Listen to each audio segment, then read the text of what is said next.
Welcome to LOA Today.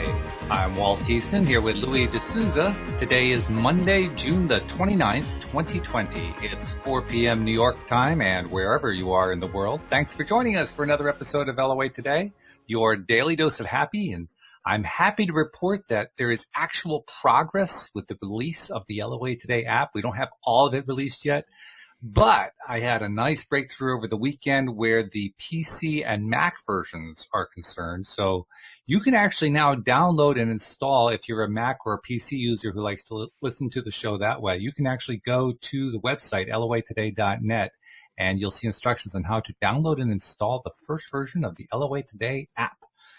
Still working on the iPhone and Android versions. They are proving to be quite the challenge, quite more challenging than I thought they would be, Louis. And this whole project has been challenging from the beginning.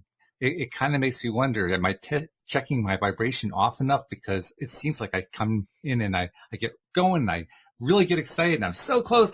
And then I run into a big boundary. And then I do things to get the boundary out of the way and I get another boundary. And then another boundary and another boundary. I'm not sure if this is just big level contrast or what, but I'm trying to... being in IT, Walt, it just sounds like IT. It does, yes. I just didn't know that programming was going to be this IT-ish. That doesn't make any sense to say that, but that's really what I thought. I thought it was going to be easier. I really did. I thought it was going to be easier. But nope, not the way it's going. But the good news is half of it is out. Tell you from my perspective, from an IT guru in a different line, I'm impressed because just even doing what you've done so far is something I wouldn't even attempt because of my knowledge. Yeah, it's daunting. Daunting is the best word that I can think of to describe what it's like doing this stuff. And it's daunting every day. Every day I wake up and I say to myself, I can do this. I know I can do this. It's going to be a good day. I'm going to feel good. And then I get to work and, whoa, what the heck do I do next? That happens so frequently. But I keep chipping away. I kind of have taken the approach of eating the elephant. You know, the joke about eating the elephant, you do it one bite at a time. That's what I've been doing. Just one little bite here, one little bite there. Eventually the elephant's going to be gone, but I have no idea when. So, and also, I was telling you before the show, we had a special guest last Tuesday and Friday who was quite interesting. We had a guest who could channel. He uses the word channel. Esther Hicks doesn't use channel to describe what she does. But he says he channels a collection of non-physical entities that he calls the stream. And it was fascinating. Both days. We did it for about a half an hour on Tuesday, about 3/4 of an hour on Friday. And it's very much like hearing Abraham in a YouTube video or in a CD recording or, one of those recordings that they put out. A little bit different in some ways, but the overall feel is very similar. And I know that the part that surprised me the most, especially on Tuesday, was when we started that show. We did the first half of the show just interviewing David Strickel, the guy who does the streaming, or the channeling rather. And it was a great interview. And we were feeling very good, very high vibe. And then he hooks into the stream, and Dan Mangana and I both had the same impact of like, whoa, huge raise in vibration from where we were, which was pretty high vibration. And that surprised me. I didn't realize I was going to get that.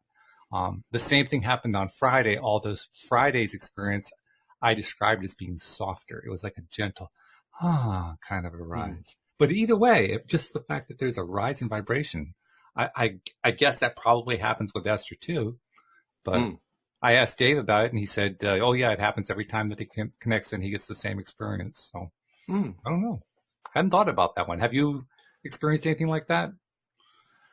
I would say yes, but it's more on the inner, or out of body type scenario. So yeah, I've bumped into some incredibly wow energy individuals where you get that feeling, whoa, this vibration is vibrating very, very high frequency. And yeah, it does wow you. Especially if you're not ready for it. I think perhaps I was subconsciously ready for it on Friday because I'd experienced it 3 days before.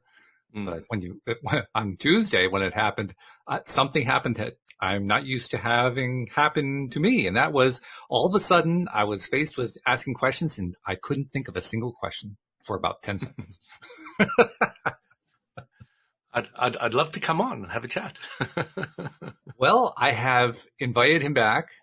He's checking his schedule to see what's going to work. I've suggested to him maybe trying to come on at least once to each of the other days so that you could experience him, Cindy, and so forth.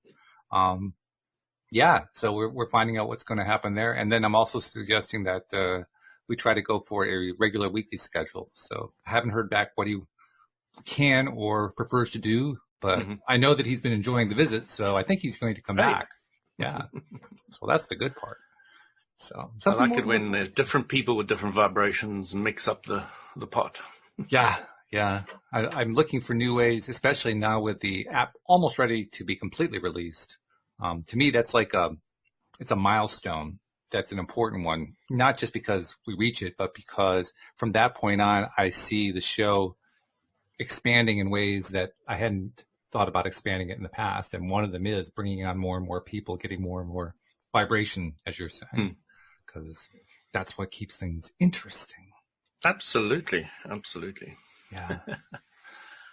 One of the topics we talked about on Friday was contrast, not surprisingly, and a theme that the stream voiced, very similar to what Abraham voices, is that there is no such thing as a wrong human experience, and that every human experience is expansive, every human experience is valid, every experience is useful, and that it's always seen that way by the person who's experiencing it once they pass back over into the other side. Non-physical. Into non-physical, which they called completeness. I hadn't heard that particular term before, but it makes sense. It raises kind of one of those ongoing questions. Okay, well, why do I have to wait until after I'm done with life before I finally feel like I'm actually living a good life? But you don't. Once you've tapped into that meditative state where you go into the oneness even while you're here, or leave your body concept, which I explained to you wasn't leaving your body. It's just really raising your vibration, and you can do it.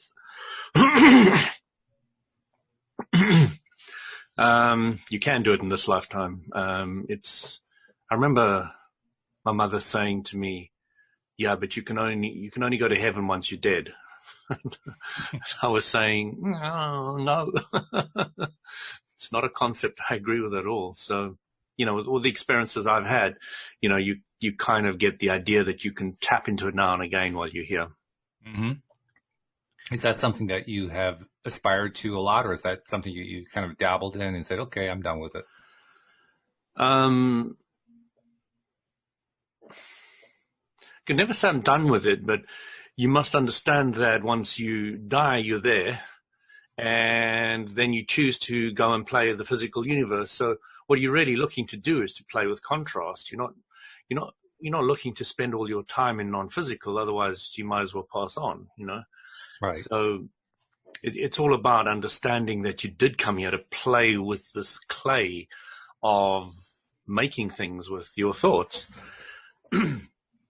And then you start seeing life very differently. You start really appreciating it, I think, because you really are here to delve and play and mix with that messy contrast and get things stirred up. And that's why you're here. So,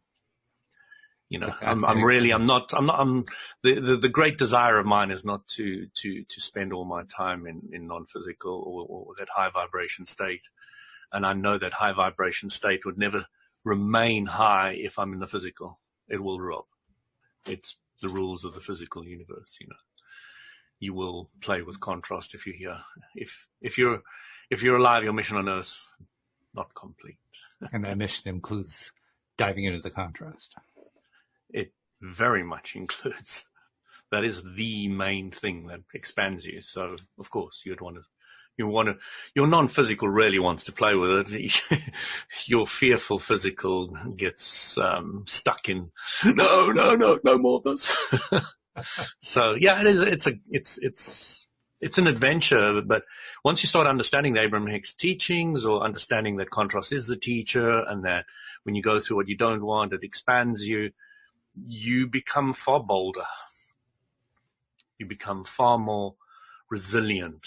And that's the word that the guy who teaches how to get rid of bullies says, you've got to become resilient. It's a good word for a lot of life, I think. I mean, certainly I can see where it's useful when you're dealing with bullies, but it's useful in dealing with anything that comes along that's uncomfortable. Absolutely anything, yeah. Yeah. Because the moment that you're resilient is the moment where it doesn't really matter all that much that it's uncomfortable. Yeah, you don't really matter what other people think either anymore. You're just focused on, this is my goal, this is where I'm going, and let the chips fall where they may. And anybody who's got a chip against you or anything will vanish, because you're not focused on them anymore. You're not even thinking about them. You're focused on where you're going, where you want to do, and everything else just falls apart behind you, and you're just going and going and going. And I've seen those guys at school, they start little businesses and they sell silkworms and all the rest of it, and they've bought their bike, and they got their goal of getting skateboard next and all the rest of it, and they're just going and going, and you're just like, hey, I want to jump on board. Look how happy this guy is. Where's he going? Well, I want some of it. I want some of it.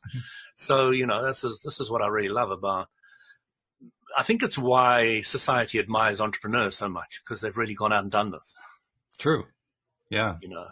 They've really thought about what they want, they manifested, thought about what they want, manifest, thought about what they manifest. They've gained money, they've lost money, they've gained money, they've lost money, and so they just become resilient, and they just move forward, and they don't care hugely what other people think about them.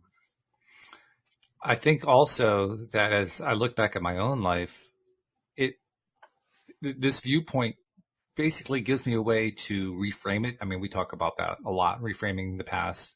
But I reframe it without having to actually reframe it. It colors the way I think now. So whereas I might have used to look back and say, well, I kept losing friends, and I kept, losing connection with other kinds of people who weren't necessarily friends, but they were business associates, or they were associates of other kinds, or, all this stuff I kept losing.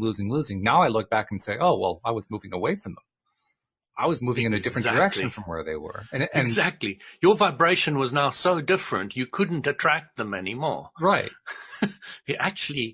You don't repel them, you're just attracting your new experience into you. Yeah. Yeah. And they just fall by the way. And I had to learn that about old friends as well. I had to not a vibrational match more. That's why I'm dropping them. Not because we're not friends anymore or we're focused on anything else. It's just that your focus of where you want to go is in this direction, and then you will attract that, And I got a real good taste of it on the event of my 40th high school reunion, which I got talked into attending. I had no intention of going, but I got talked into it by one of my best friends from high school. So we went, and it just confirmed for me why I didn't want to go. But now as I look back on it, I realize it's confirmation of this. I didn't have anything in common with them. And I knew that. I was going to walk into the room and not have anything in common with anybody there. And that's what happened. I mean, they were all nice people. Most of them. I can't say all of them, but most of them were. The ones in the room were, let's put it that way. And, it was enjoyable, nice socializing and so forth. And I had absolutely no desire to connect with any of them again. Because, like you said, the vibration was wrong. I was on to different stuff from what they were on to. And I remember asking a few of them, so like, what have you been doing with your life in the last 40 years? Oh, I've been doing this, and this. Oh, have you been enjoying that? Yeah. Oh, well, that's good. Nothing else to say. Talking about friends, I want to say hello, Jeffrey. He says, hello, friends. There he is. Hey, Jeffrey. Happy Monday to you, too. Yeah. That was one of the things, actually, that came out of the conversations with the stream. It's such a name, the stream. I can roll with that. I can roll with that. Well, it's a little bit tricky when you're first trying to, engage in conversation, because you say, hi there, the stream. No, that doesn't work. So I ended up calling them just Stream, so the name is Stream at this point. What's the guy's David who? Dave Strickel. Dave Strickel. David Strickel, okay. Yeah. Abraham-Hicks, so we call him... Strickel stream? Joe Strickel. Joe Strickel.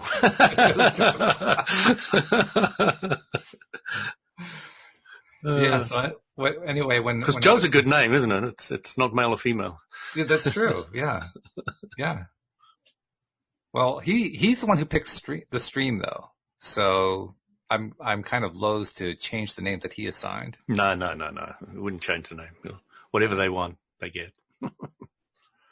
There's something onomatopoetic about Strickel stream that, it's got similarly sound. It was just that I sat down and I thought about why they called themselves Abraham-Hicks. Mm-hmm. And I kind of worked it out that they stole the surname from the Hicks, from Esther and Jerry, and then Abraham, of course, is quite a spiritual name, isn't it? True, yeah. In fact, it threw me the first time I heard it because I was saying, "What? Abraham from the Bible? What?" Yeah, Hicks. How does that work? I just realized it should be reversed. It shouldn't be Strickel stream. It should be Stream-Strickel. But whatever. I've thrown that one by him. But anyway, as I was saying, when I was talking to them about a variety of things, we were kind of exploring wide-ranging, 35,000-foot view stuff about the nature of why we come here and what the contrast is all about and what are the various tools. He has this framework, I guess you'd call it, that he calls TIA or TIA, T-Y-A, and I don't remember off the top of my head what it stands for, but it's basically their equivalent to the tool set that Abraham teaches. It's their tool set for how to get into a high vibe place, stay in a high vibe place, focus on what you want, and all that kind of thing. But in the course of discussing all of these, I remember, well, first of all, there was a question that I brought up on Tuesday. I'll go off on a sideline, sort of a tangent, and talk about that one for a second. It's the question that I had originally thought about asking Abraham back, what was it, a year or 2 years ago, when I finally went to my first Abraham workshop. And when I got there, I chose not to ask the question, but I decided to ask it this time, in part because, like I said on Tuesday, I blanked out when I first had the opportunity to question. That was the first thing I could think of, so I went with that one. Mm-hmm. But the question had to do with magnets. And it basically goes like this. If you have two magnets, and a magnet, of course, has a north end and a south end, and you take the two north ends of the magnets and push them together, they'll repel each other. Mm. Which sounds kind of contrary to the idea of like attracts like. I mean, they're both north ends of magnets. They should attract, right? And so I asked, well, why does that happen? And he gave me they. Well, yeah, I'm trying to correct my sentence in midstream, and it didn't work. Start that one again. Confusing, I know. They gave me an answer. Well, speaking of confusing, they gave me an answer that confused me. And my mind was boggling as I was hearing it. So I kind of, put it on the back burner saying, okay, I'll have to go revisit that one by playing back the recording later on, because I really have no idea what they just said to me. And it turns out that after the show, David went back to his circles and his followers and so forth. And he also did some of his own meditation on it, because it turned into a really big topic. Apparently, I had touched a nerve. And a lot of people were really interested in, well, this can't be, how is this possible, and so forth. And I don't fully grasp the answer that was given to me. David tried to explain it again on Friday, and I can probably repeat the words of it, but I don't quite get the meaning of it. The words are that if you have two magnets, and you're talking about the two north ends of a magnet, and you bring those two together, they have nothing new to learn from each other. There is no exactly. New I was just about to say that. I can explain it, and I've said it on many occasions. A teacher's not looking for a teacher. A teacher's looking for a student. A student's not looking for a student. A student's looking for a teacher. So when you get the two positive ends, two teachers together, they will repel each other because then they're not a vibrational match. But a student who's looking for a teacher, obviously on the same subject, then they're a match and they go. So it raises a question, what do we mean when we say a vibrational match? Because we normally think of things, I want the $100 and $100 shows up. So they sound like they're pretty much the same thing. Yes. So Vib- Vibrational likeness, what you want vibrationally, is something quite different usually to what we tend to think it is. So you send out a vibration of, I want this and this type of person. And then when you get that person, well, you think it's that person, then you actually feel repelled by them, and you're like, oh, wow, I thought that's what I wanted. But the vortex has got a very clear idea what you want, but you may not be 100% clear about what's in that vortex and how it looks like. So that's the kind of confusion that I've come to, that I understand is the way I understand it. Well, you got it really clearly. I wish I could say I got it that clearly, but I still, some piece of that still isn't quite working for me. And I don't know exactly what it is, but I'll just have to, I think I just have to sit down and kind of meditate on it for a bit. Because so far I've given it, 5 minutes of attention. That's about it, which doesn't quite work. By the way, Jeffrey said he does his homework. He says TYA or TIA stands for Trust Your Abundance. So that's what David's program is called, Trust Your Abundance, TIA. Oh, right. Okay. Oh, he also followed up. He says, I love and appreciate that answer. I feel I am a teacher and a student, continuously moving information and emotion through a chain web. Ooh. That's almost I like that chain web. The way I look at that chain web is a word I picked up from Spiritual Path. They call it the golden thread of wisdom, where the way I now look at it with Abraham is you've got this wave, because what you want is, it's not a stable object. It's not just a 100-pound note. Okay. You want to have a lot more than just a 100-pound note or a $100 note. You're wanting what the dollar note would give you, etc. So there is a wave of things that go and float and move. And if you follow that web, that golden web of wisdom, you will start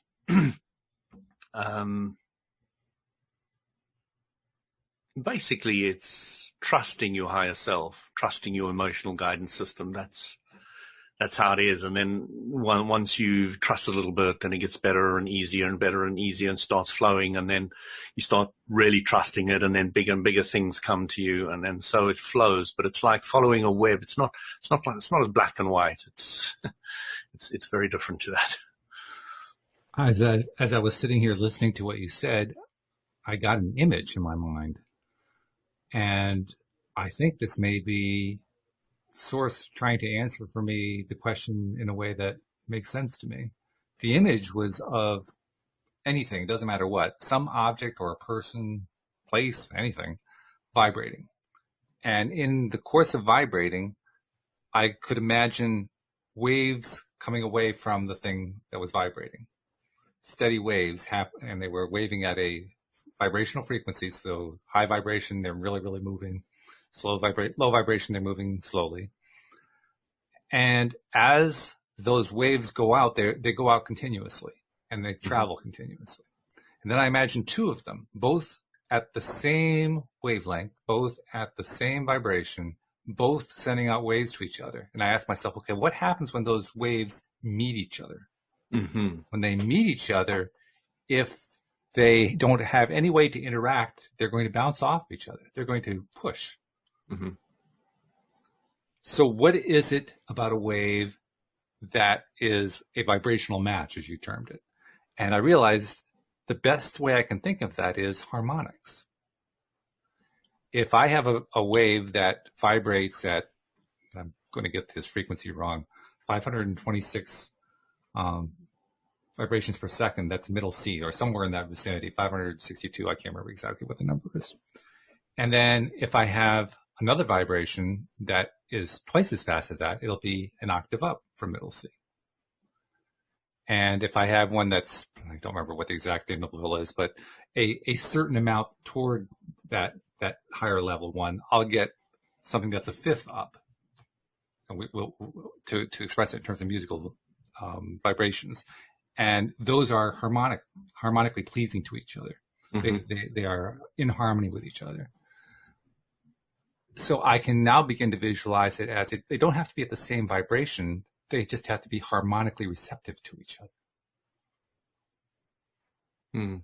I haven't taken it any further than that, but that's what my little image taught me. Yeah, I So, love it. yeah. Because, the basis of the law of attraction is whatever you are wanting or not wanting is a vibration, and it'll draw similar vibration to it. So a teacher looking for a student has got this image in his vortex of a student, and it's vibrating and it's pulsing.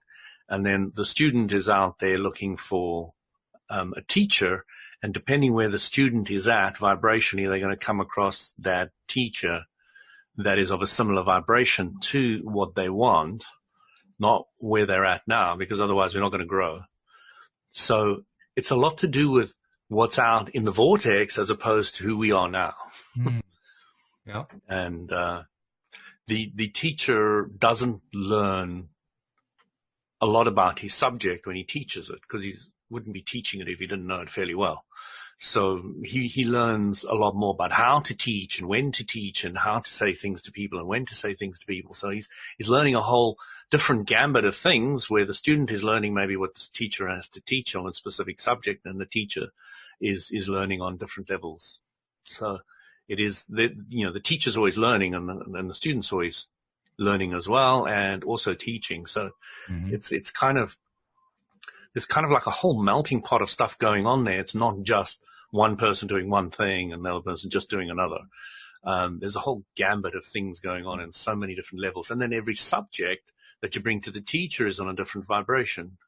And the way any teacher explains any different subject, so it's on a different vibration too. So you've got this whole vortex of thousands of different subjects with different vibrations, with different reactions. And so how it all gets sorted out is the big miracle, how we've created all this huge universe that does all this stuff. Just mind-blowing to me. That part is mind-blowing. Yeah. I'm still thinking about my harmonics analogy, and it may not even be an analogy. It may actually be literal, but I think about the two ways I usually define what law of attraction is. I usually take the Abraham-Hicks version, that which is like unto itself is drawn, and then I take what I've thought to be the shorter form, like attracts like. But now, through this conversation we're having, I'm realizing that the second form really isn't as accurate as the first form. The first form says a very precise phrase, that which is like unto itself, which is not the same thing as like attracts like. It sounds like it, but it's really not. It sounds like it, but it isn't. No, it's more like that, which is harmonic to oneself. It's why I get really annoyed when people put memes. I've learned that word now. They put up memes, but they shorten everything, and then because it's so short, it's out of context, and I just get so annoyed. I had that one episode where I decided to slash a whole lot of memes apart.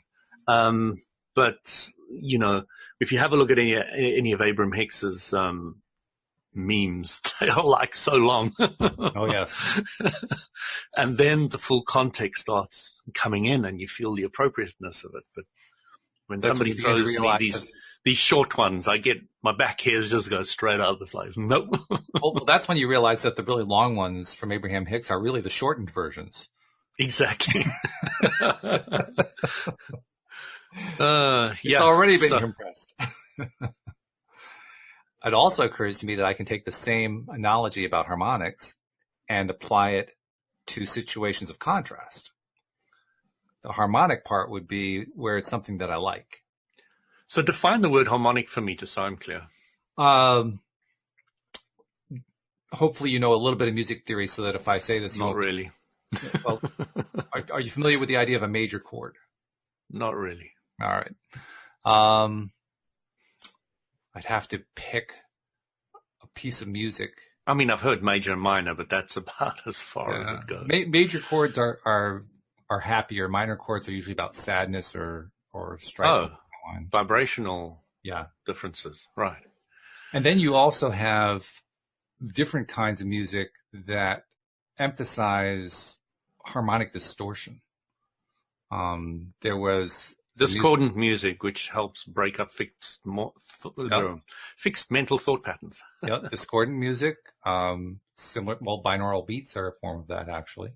Are they? And Okay. also, if you look at rock and roll from, say, the mid 1970s on, where you had the heavy metal and the heavy distortion, a lot of the chording was straight major minor, but the distortion threw noise into it, for lack of a better term. It wasn't pure tonality anymore. Now it was just very jagged. It was aberrating, yeah. Yeah. So another way of achieving the same kind of thing without using notes that just sound uncomfortably wrong with each other.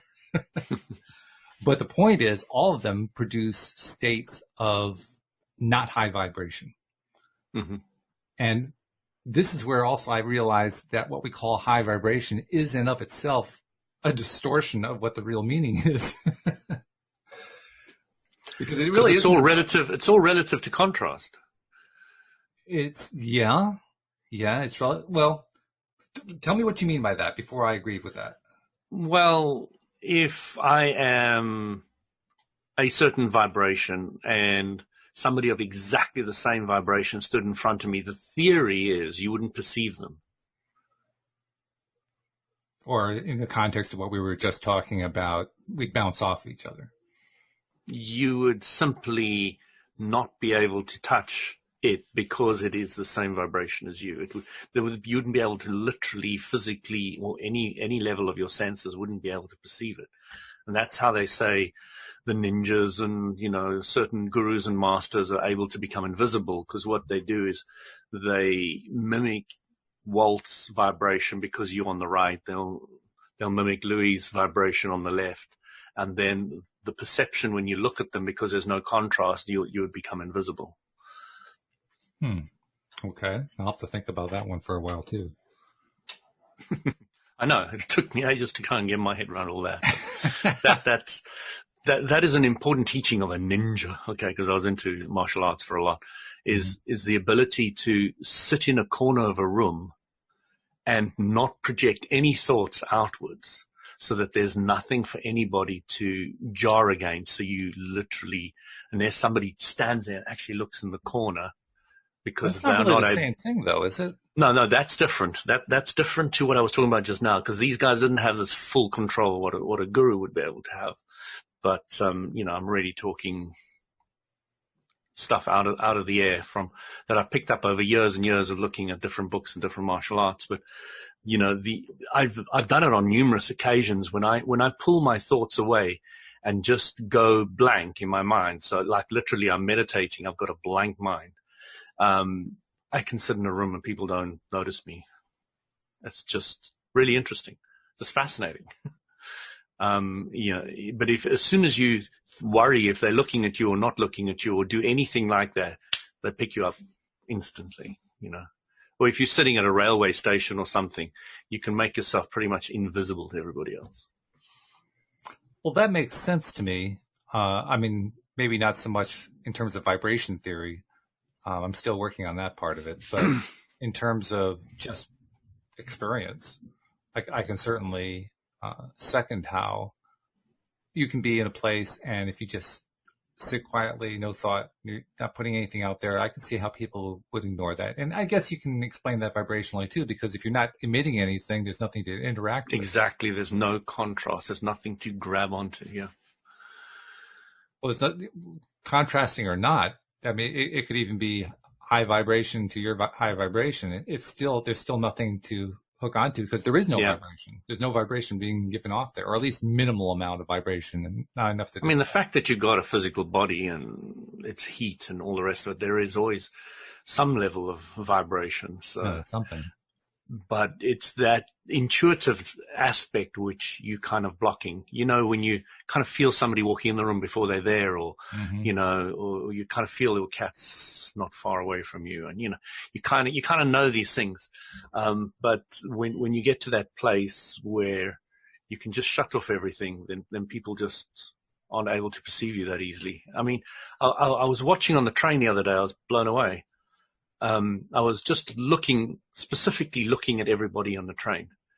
because I wanted to see them, because most of the time you're on a train, specifically in London, and you just block off everything. You create this little bubble around you and you don't see anything. So I was specifically looking at everybody, and this one woman, I could hardly see her. And I went back to her and back to her, and I went, because she was just like not there. And she was so serene, so peaceful, not interested in anybody or anything else. And she was just sitting there, and I was like, wow, I almost missed you, almost as though you weren't there. And of course, I put a lot of my attention on it, but I even found it very difficult to put any attention on her, because it was literally like she wasn't there. And that fascinated me. It was like, wow, you always get these loud guys that jump out, and you get excited about it. You don't get excited, but you get drawn into looking at them because they're so contrasty. They wear this blue hair or blonde hair or and all the tattoos and these weird jackets and all these rings in their noses, they stick out a mile. And, they're shouting, look at me. But this woman was doing completely the opposite. And I was like fascinated, because I think it's about the only person I've ever come across in my life so far that I saw that was not there almost, somebody who's hiding in plain sight. And I was just admiring her. I just had so much admiration. It's like, wow, let me see if I can do that. I'm just fascinated by your claim that you don't normally do that you get on a train in a bubble, because every time I've gotten onto a train or any other kind of public transport, I'm always checking out everybody. Every single time. Exception. Well, the difference comes when you are going to work every single day in corporate London with the trains chock-a-block and everybody's on top of each other. If you do not shut down some part of you, you just get thrown around all over the place. Everybody's got their own vibrations. So the commuter individuals tend to learn that ability and learn it quite quickly, just to shut themselves off in their own bubble.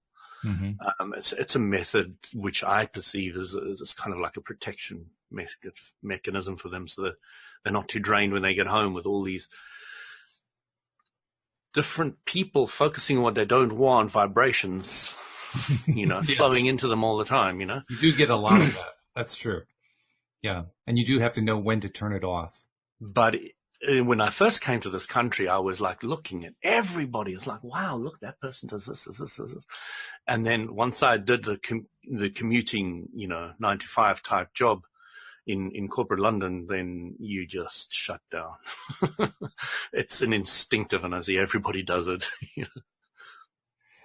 It's interesting on a couple of levels, because what you described is what I habitually learned how to do without realizing what it was I was learning how to do.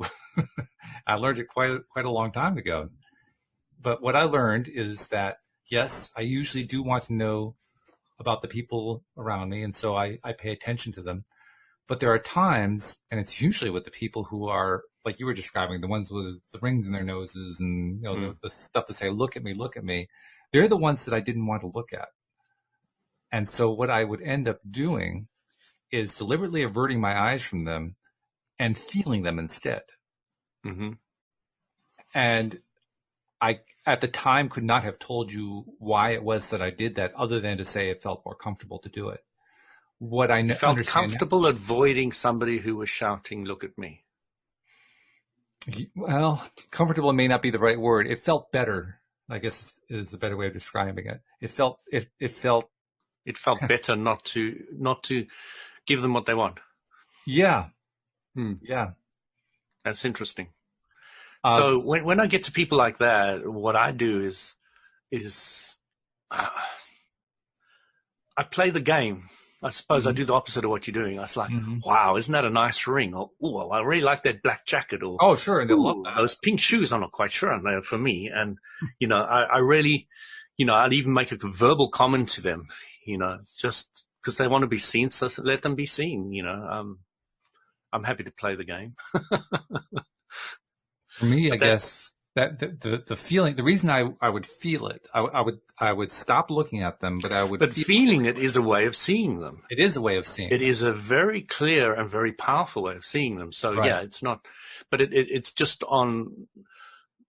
you're just changing it from one level to another. Right. That's a better way of saying it. That's exactly what would happen. And that felt better to me. I can't even tell you why it felt better, but it always felt more comfortable, more better.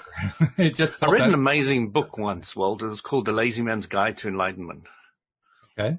And if you never get a hold of it, I think you would probably like it. And I know many books. It's very difficult to find anything that you'd like, but if you like illusions, you may like that one. It's a very short book. It's a little, it's not a biggie. But the one thing that I walked away from it with was beggars, because he talks about just going up to them and smiling and giving them positive energy. Mm-hmm.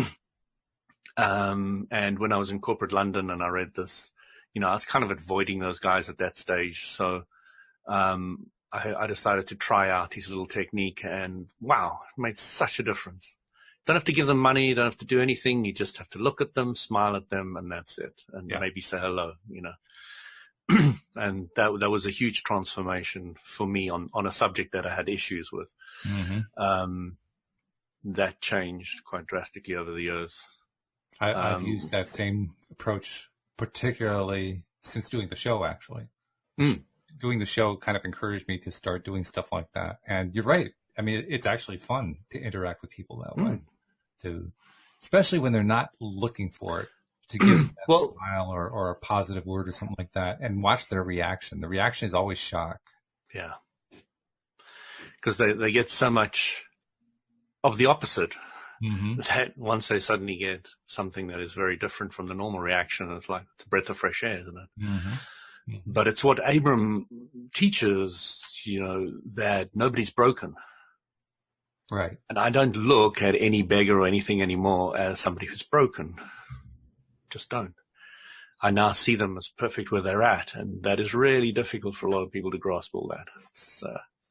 But once you do it, you can now respond with that pure positive energy, which is of immense value to them. Immense value.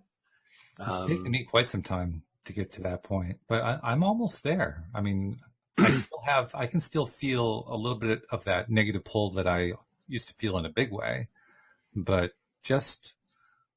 I just feel differently now about them. And it's not total. I haven't totally let go of that old stuff, but the new stuff is cool. The new stuff is seeing them as an actual individual human being rather than as a quote beggar or quote. Exactly. Person. So the way I like perceiving it or playing it out in my mind is, how much time and effort and input have they put into their life to get to this position where they are now? And it's considerable. There's a considerable amount of factors that they must have put into place to get there now. Right. Isn't that amazing? Wow, a beggar on the street. That's incredible. And it is. It literally is for me now absolutely incredible. And you start appreciating anybody and everybody. Mm-hmm. You find it very difficult to dislike anybody anymore. You actually start seeing a lot more of the positive aspects of everybody around you, and you stop looking at the negative one. It's just great. It is very liberating. So how do you like to respond? This is a question that kind of harkens back to when my sister-in-law was on the program. But how do you respond to somebody who says, well, all that proves is that you've disengaged. You don't really care about people anymore. So that's a very common statement for anybody who goes down the spiritual detachment, Abraham-Hicks, LOA line. It's the common dig. I'll use that word that they have. So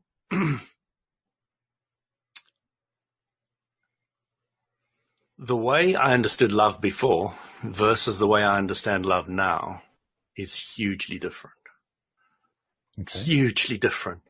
And now it's a very detached love, and the detached love allows you to love a huge amount, massively more than the other love which I used to have. So it's a very complex thing. It sounds very, you're saying one thing and then saying another, but it allows you to appreciate the whole so much more.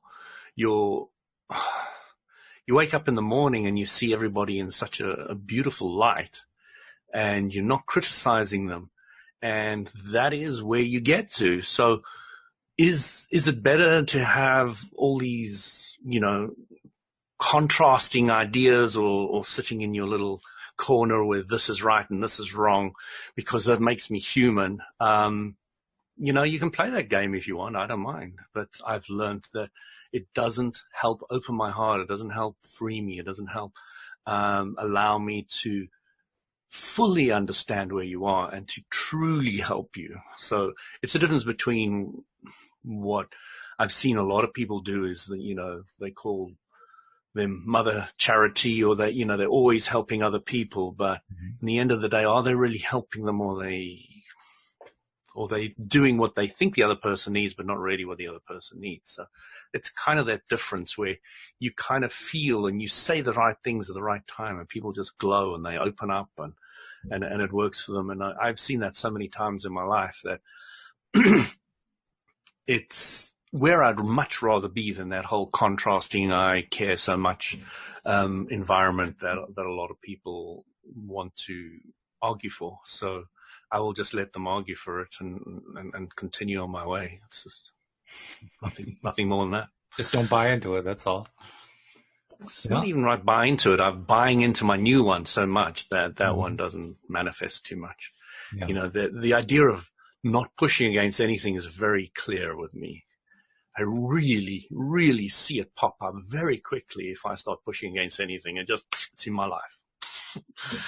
And, and you see the absolute what's the word? Fruitlessness. What's the word? There is a word.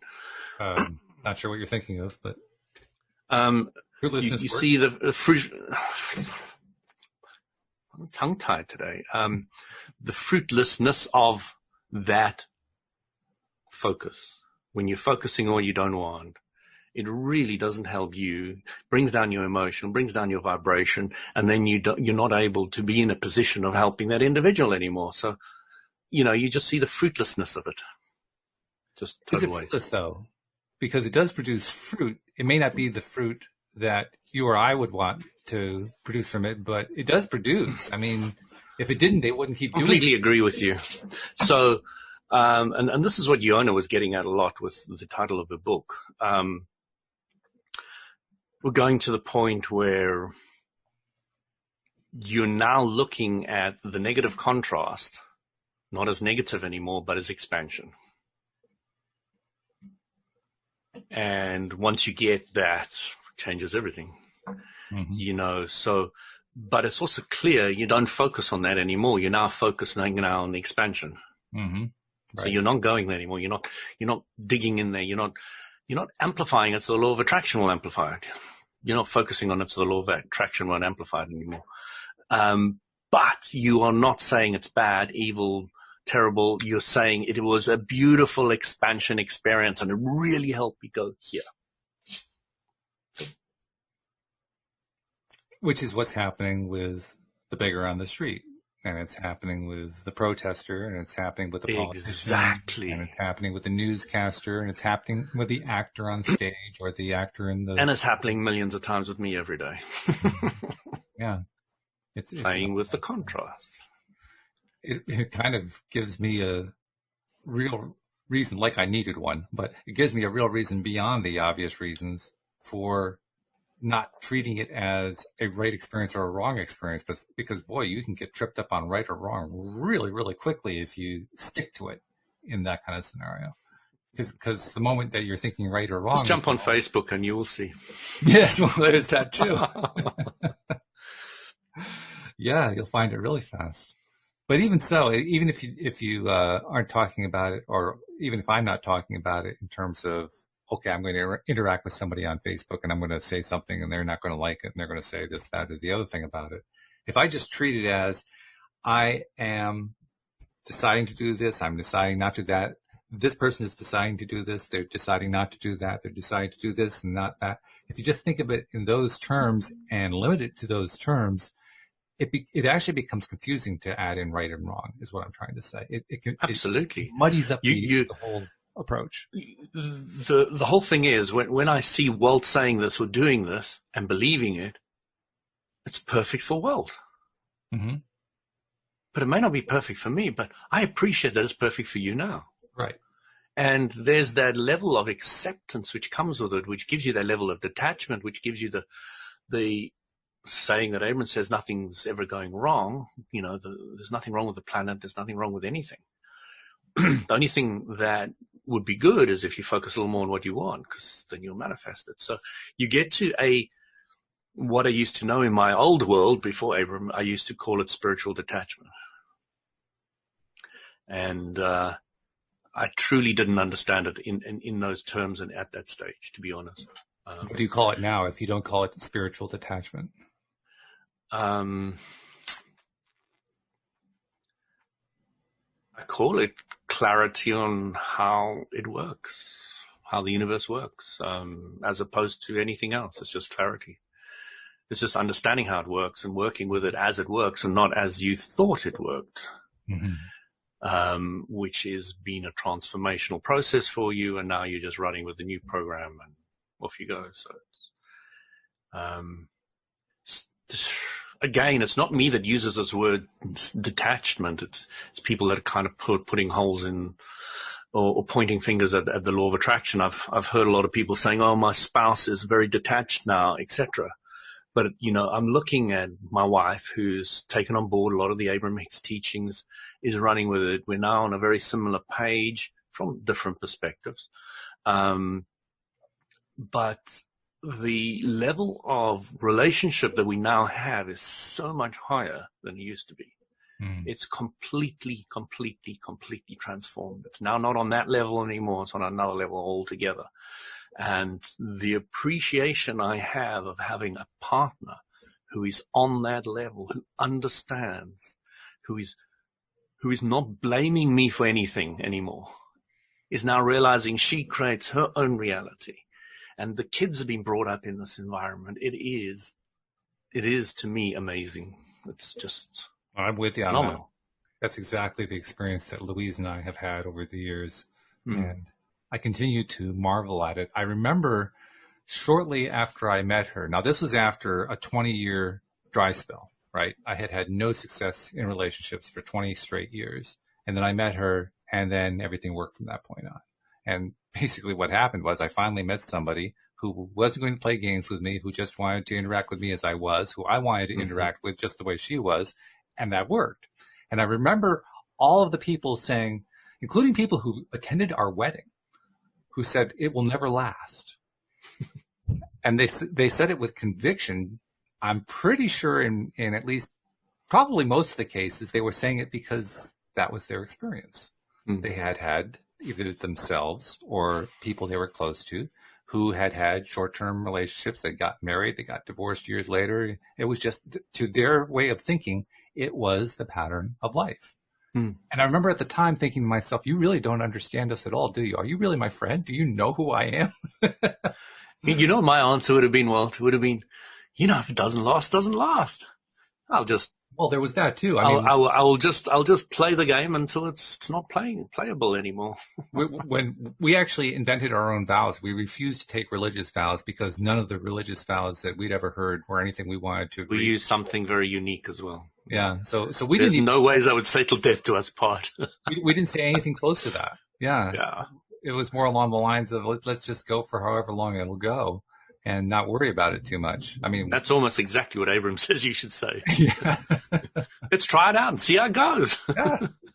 And I think both of us went into it knowing it was going to be for life, but we didn't feel like we needed to pledge each other to it. You know, if it didn't work out that way, then that was fine. But we were pretty sure it was going to work out that way. So let's go for it and see what happens. And that's exactly the way it played out. But as I look back on the people who were saying it wasn't going to last, and I look at my reaction to them, I realize that their experience and my experience, their focus and my focus, their vibration and my vibration were quite different. And indeed, the people who said it are people I am no longer in touch with. Going back to what we talked about earlier, Absolutely. We just went in different directions is all. Nothing wrong with it. I had a young guy who was quite close to me at one stage, and he said, "Oh, we haven't seen each other for a while, and I don't know if we ever will," and all the rest of it. And I said, "Don't worry about it. Things just have a way of working its way out. If we don't, it's meant to be. If we do, we do." And I said, and his mom came to me later and said, "No, that was the best thing you could say to him. It really helped him." Good. Yeah. That's fabulous. Hey, Jeffrey raised a question. I wanted to make sure we got to it. It ties into, actually, he raised a couple questions, but they tied into what we were talking about earlier in the program, which is pretty similar to what we're talking about here. He says, when we reach levels of new understanding, do we open or activate new channels, new ways for information to come through, as in visions, thoughts, ideas, dreams, and human teachers? And then the second thing he asked is, so we know that we are attracting that which is like ourselves. How are we all alike in this reality, in this moment? So a couple of questions there. Okay, let's talk about the first one. We reach new levels. So when we say to ourselves we're reaching new levels, let's use the vibrational scale. Okay. So let's say we're usually hovering around frustration, and we now go to I don't care. So we've moved from one to another. So I'm using this as an average. Now, every subject, Jeffrey, is going to be different. So if you're talking about relationships, it might be one. You might go from hope to expectation. And when it comes to money, you might be going from anger to frustration. So when I'm using this average, it's like an average out of who you are as a human. So you're just saying, you average it out, and let's say we're going from I don't care to hope. So when you reach that general vibration that is higher, yes, you are going to not open your channel so much, but you are now vibrating something that's a different frequency. And yes, you will be drawing what's in that frequency to you. So yes, and it will come in the form of visions, thoughts, ideas, dreams, etc. So one thing we really need to be clear about is what is new and right for us, and what is the old programming. And the way you know it, the way you're going to be moving forward is when you feel excited, you feel that it's maybe a little bit beyond your reach. You are feeling good about it for a while. Now, the doubt will kick in and it'll destroy it. It's happened to all of us. Mm-hmm. So what you need to understand is when you have these experiences is to run with them. Grab them with a hand, sit there, don't care if you can manifest it or not, don't care if you got the experience or not, don't care about anything. You just sit there and you milk it. You sit there and you say, wow, that was a good feeling. Ooh, I can just play with this. I don't have to manifest anything. The universal law of attraction can do everything. I'm just going to sit there and I'm going to think about it, and I'm going to think about it in a way that I'm excited and I love. And so you go on about that and you just milk it and milk it and milk it. And then the universal law of attraction, once you've got enough momentum going, is just going to start drawing that to you. So those are the important things to know about new levels of understanding. The next question, which is attracting that which is like ourselves. How are we all alike in this reality? Well, we're not alike. We all live in our own universe. So I wouldn't worry about any of that. It really takes you a while to get that. Even though I'm speaking to Walt, I'm still thinking of how I'm going to answer him. I'm still in my own bubble 99% of the time, and we're just touching. We're like ships in the dark, just touching each other. And we're not, Walt is just a tiny piece of my world, which I have allowed in for short periods of time, and that's the way it is. And it's completely the opposite way. Walt is in a similar position with me. I'm sure we like to say, oh, I really love my wife and I think about her all the time and blah, blah, blah, blah, blah. It's just not true. It's like I'm thinking about her so that I can do something for her so that she will like me more, which always goes back to me, me, me, me, me. And plus there's also things like doing work and doing activities around the house and playing with the kids. And since we can only focus on one thing at a time, none of that time is spent focused on her. Exactly. And, when you're at work or driving or something, you have to put a little bit of consciousness out in keeping you and your world alive and moving forward. So you really need to grasp the concept, or I find it's very useful to grasp the concept. You do not need to or do not have to believe anything I say.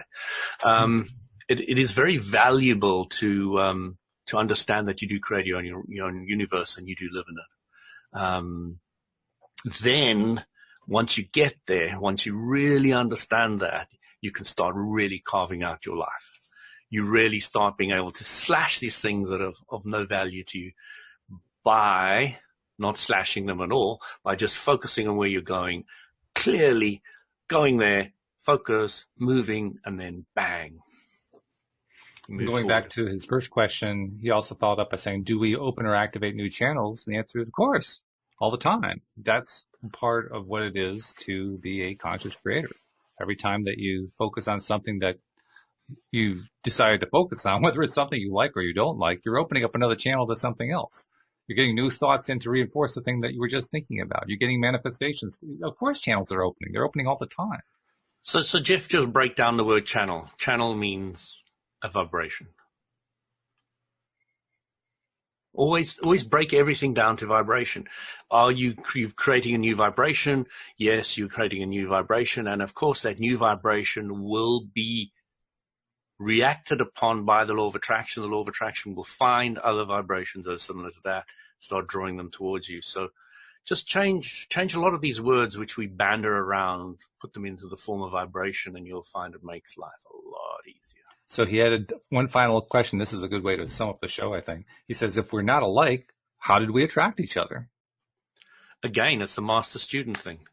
A master is a very different person to a student, but the master wanted a student. So what was in his vortex and what was in the student's vortex match.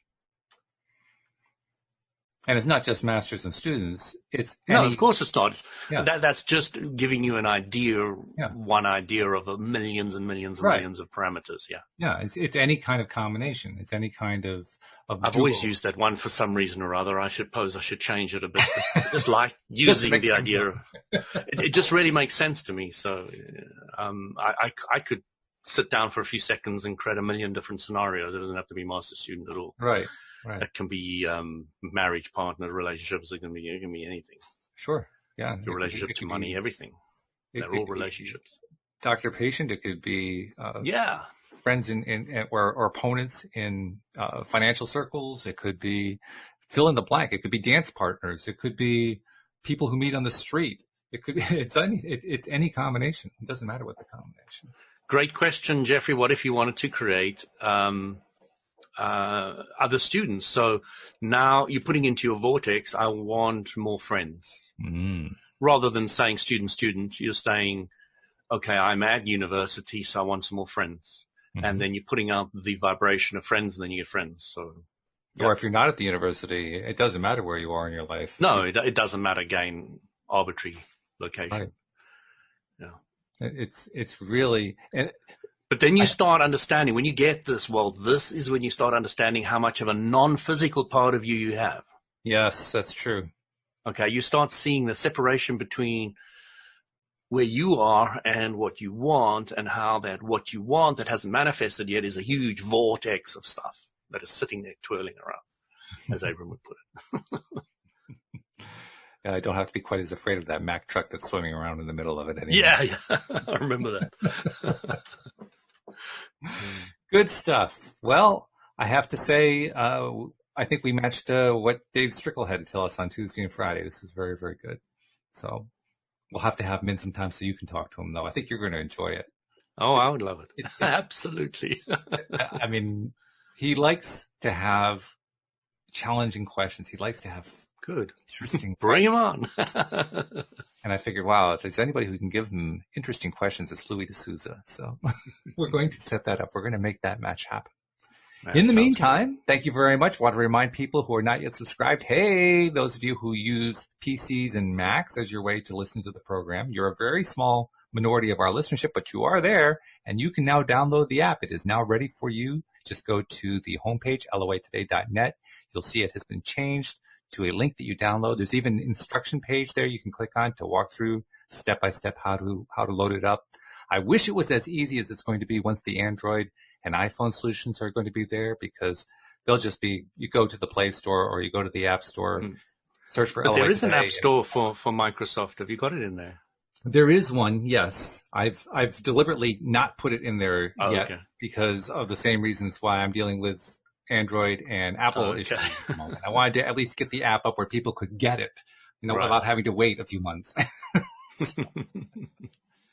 But, if you are a Mac user or a PC user and you listen to the podcast via that device, you can install the software. And for those of you who are waiting with bated breath for the Android and iPhone solutions, they are coming. They're very, very close. In the meantime, if you're not subscribed, just do it the old-fashioned way. Those instructions are still available on the website. Just go to loatoday.net. It will detect that you're using either an iPhone or an Android, and it will show you how to connect in.